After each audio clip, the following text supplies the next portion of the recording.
Hey Fishing and Faith fans, Jeff here with more Flats Fishing. This week is Fishing and Faith vlog number 9, and I've got a special guest with me, a friend of mine's son. His name is Zev, and I didn't know it, but he's actually turning 14 years old this week, so happy birthday to Zev. But he's going to be my special guest today, or my fishing partner for this video, and we're headed out to Grayton Beach out in South Walton County to Western Lake. I've been there once before, and I thought this would give us the best opportunity to catch some fish. But here comes the fishing. Thanks for watching.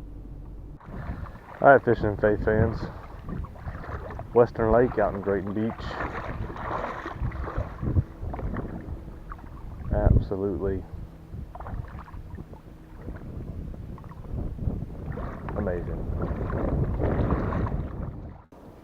Alright, now one thing you want to do is when you're reeling it in,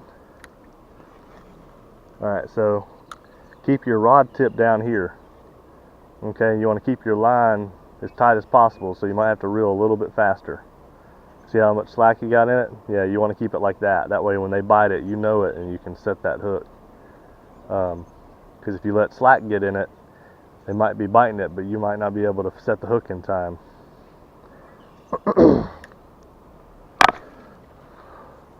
So keep your rod tip down low, just above the water, and that way it should be a steady retrieve that just keeps that line pretty tight.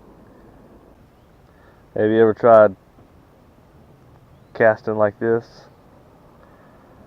So you hold the rod like this, and you grab the line with this finger, flip this over, and then you'll bring it back. So when you get ready to cast, you just let go with your finger, and then let it go out there. And then which hand do you throw with? Right hand. And you shoot with your right hand? Yeah. What hand do you eat with? Mm-hmm. Have you ever tried reeling with your right hand? No. Okay. Do you want to try reeling with your right hand? Sure. Because we can switch your handle to the other side. See if it's more comfortable. Because I know if I try and reel with my left hand, it just doesn't feel right at all. So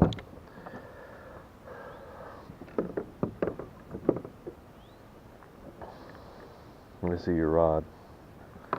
Switch it over, see how you like it. And then, there we go.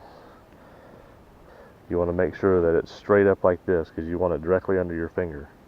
If it's down there, it's not going to work very good. It's got to be right up here. This piece right here where the line hooks on, it's got to be right there. So you get the line there, and then you flip this over,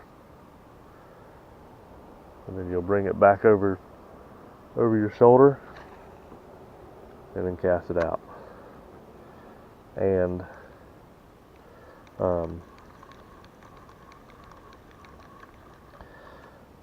typically if you leave it out just a little bit further, the main thing with this is make sure there's nothing behind you, because you don't want to hook something.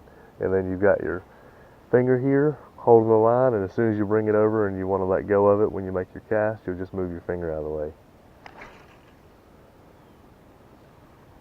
And then you close that, and then like me, I switch now. Now I hold it with my left, where I was holding it with my right to cast, and then you bring it in. Okay. So,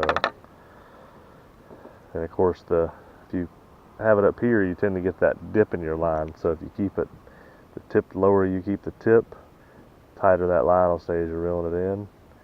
That way when you get a bite, the fish doesn't have as much time to spit it out when you try to set the hook. So, but we'll fish a little bit further in here, see if there's anything back here, and then I'll grab the line and we'll head to the other side.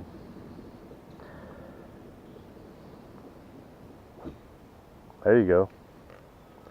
And then flip it over, see if you like, switch hands, and see if you like a reel on that way. There we go. You got one? Yep.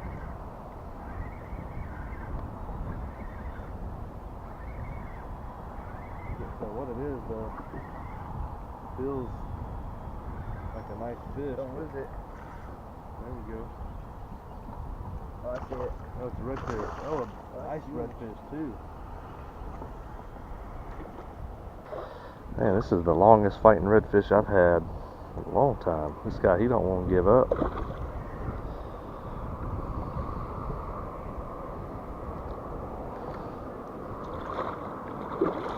Sure is pretty though. He's just about done. I think he's just about done.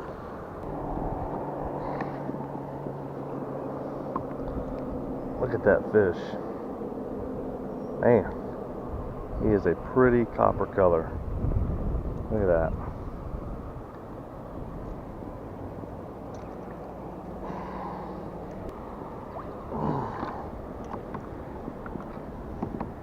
Yeah, he's too big, Zev. Yep, he's 29.5 inches. Yep. This redfish is 4 pounds, 13 ounces.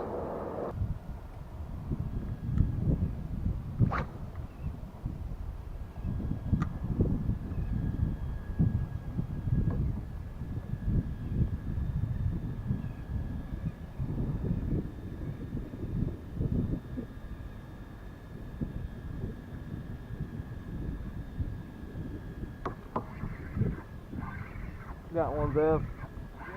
Yep. Yep. Not very big. It's a flounder.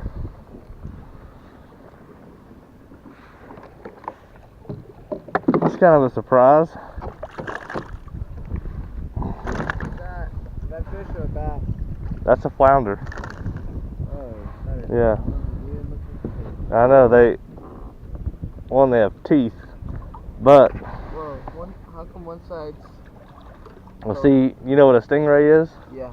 Okay, well, flounder are similar to that, except like a stingray is flat, but its mouth is on the bottom, and a flounder is flat, so it hides on the bottom, but then its mouth is on the front like a regular fish. Yeah, so it's a regular fish, but it just sits on the ground. Yeah, so that it buries itself, and when bait goes by, it eats it.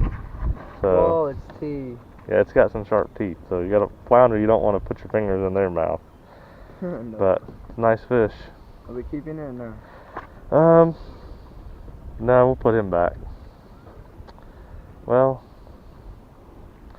let me, I don't know what the length on a flounder is. I think it's supposed to be 12 inches. Let me just see.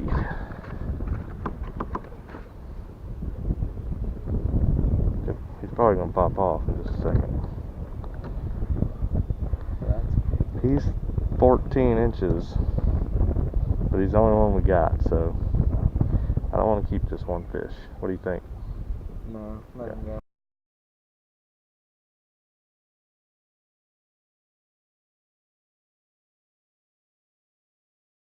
Okay, so rigging a Z-Man trout trick is basically the same as a Berkeley Gulp, and as you saw there, I just cut the bait because it got messed up with that last redfish. It kept slipping down the hook because it got kind of torn open. So I just cut a little bit of it off, and I'm just gonna center it on the hook, slide it around, basically have the hook come out where the bait will sit on the hook straight. So it's a little shorter, but instead of wasting it and just going with a new one, I was able to reuse this one. That's pretty much it. Once it gets on there, push it all the way up to the top of the jig head. There you go, nice and straight. Worked just as well as it did before, just a little bit shorter.